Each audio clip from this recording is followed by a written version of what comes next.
अस्सलामुअलैकुम। Brain tumour एक ऐसी कंडीशन होती है जिसमें हमारे ब्रेन की किसी ख़ास हिस्से के सेल्स एबनॉर्मली ग्रो करके एक एक्स्ट्रा मास सा बना लेते हैं।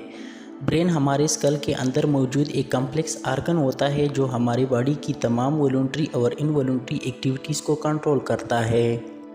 मगर बाज़ औक़ात ब्रेन की किसी ख़ास हिस्से के सेल्स एबनॉर्मली ग्रो करके ब्रेन के अंदर एक एक्स्ट्रा मास बना देते हैं जो अपने आसपास मौजूद टिश्यू से टकरा के स्कल के अंदर प्रेशर क्रिएट कर देते हैं, जिसकी नतीजे में पेशेंट में कुछ सिम्टम्स दिखाई देते हैं, जैसा कि सर में शदीद दर्द होना, वोमिटिंग आना, आई साइट का वीक होना, चीज़ों का डबल नज़र आना, बोलने और सुनने में मसला होना, बॉडी बैलेंस डिस्टर्ब होना, मिर्गी या एपिलेप्सी के दौरे पड़ना वगैरह।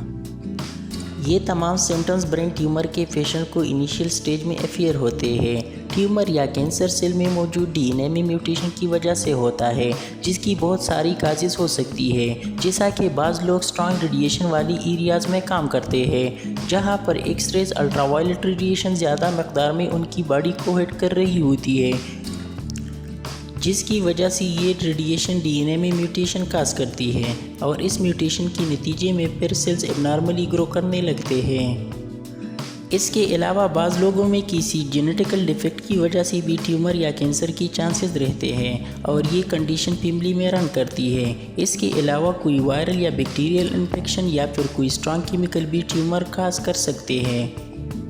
वैसे तो ब्रेन ट्यूमर मेल और फीमेल दोनों में होता है, मगर इसकी ज़्यादा रेशो मेल्स में देखी गई है। इसकी बड़ी वजह यह है कि मेल ज़्यादातर घर से बाहर निकलकर काम करते हैं जहां पर रेडिएशन ज़्यादा होता है। ब्रेन ट्यूमर को जल्द अज जल्द डायग्नोस करके ट्रीट करना चाहिए, क्योंकि अगर ऐसा न किया जाए तो ब्रेन ट्यूमर की मौजूदगी की वजह से बाकी सेल्स पर प्रेशर पड़ता रहता है, जिसकी वजह से बाकी सेल्स भी डेड हो जाते हैं और इस तरह फिर पेशेंट की डेथ भी हो सकती है। ब्रेन ट्यूमर को ट्रीट करने के लिए सर्जिकल प्रोसीजर परफॉर्म किया जाता है, जिसे क्रेनियोटोमी कहा जाता है। क्रेनियोटोमी में पेशेंट की सर की जेल को काटकर स्कल को ओपन किया जाता है और फिर सर्जिकल इंस्ट्रूमेंट की मदद से ट्यूमर को काटकर बाहर निकाल दिया जाता है। सर्जरी के बाद रेडियोथेरेपी और कीमोथेरेपी का भी सहारा लिया जाता है, जिससे ट्यूमर के बाकी बचे सेल्स भी ख़त्म हो जाते हैं और दोबारा ट्यूमर होने के चांसेस कम हो जाते हैं।